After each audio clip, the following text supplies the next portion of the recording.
മുസൽമാൻ നെഞ്ചിലുയർത്തി പാറും പതാക, Indian union മുസ്ലിം ലീഗിൻ ചന്ദ്ര പതാക, പിറന്ന മണ്ണിൻ പോരാട്ടത്തിൻ ധീര പതാക, പാറി വരുന്നൊരു സമുദായത്തിൻ പൊന്നും പതാക.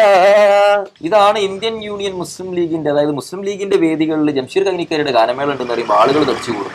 കാരണം ഈ ചെറിയൊരു മനുഷ്യന്റെ വായിന്ന് വരുന്ന വലിയ വലിയ വാക്കുകളാണ്, അണികൾക്ക് ആവേശം കൊള്ളിക്കുന്ന വാക്കുകൾ, അല്ലേ? തീർച്ചയായിട്ടും. അപ്പൊ അത്തരത്തിൽ മുസ്ലിം ലീഗ് വേദി അല്ലെങ്കിൽ മറ്റു രാഷ്ട്രീയ പാർട്ടികളുടെ വേദികളും ആളുകളും സംഘടനകളും വ്യക്തിത്വങ്ങളും ഒക്കെ ഒരുപാട് ജീവിതത്തിൽ ഹെൽപ്പ് ചെയ്തിട്ടുണ്ട്. ഓ തീർച്ചയായിട്ടും അല്ലേ? ഓ ഒരുപാട്. വീട്ടിലാരൊക്കെയുണ്ട്? വീട്ടില് ഉമ്മ ഉപ്പ, ഉമ്മക്കും ഉപ്പക്കും ഞാനാണ് മൂത്ത കുട്ടി. എന്റെ നേരെ താഴെ ഒരു അനിയനുണ്ട്. അനിയനിപ്പോ വക്കീലൊക്കെ ആയി. പിന്നെ ഒരു പെങ്ങളുണ്ടായിരുന്നു ചെറുപ്പത്തിൽ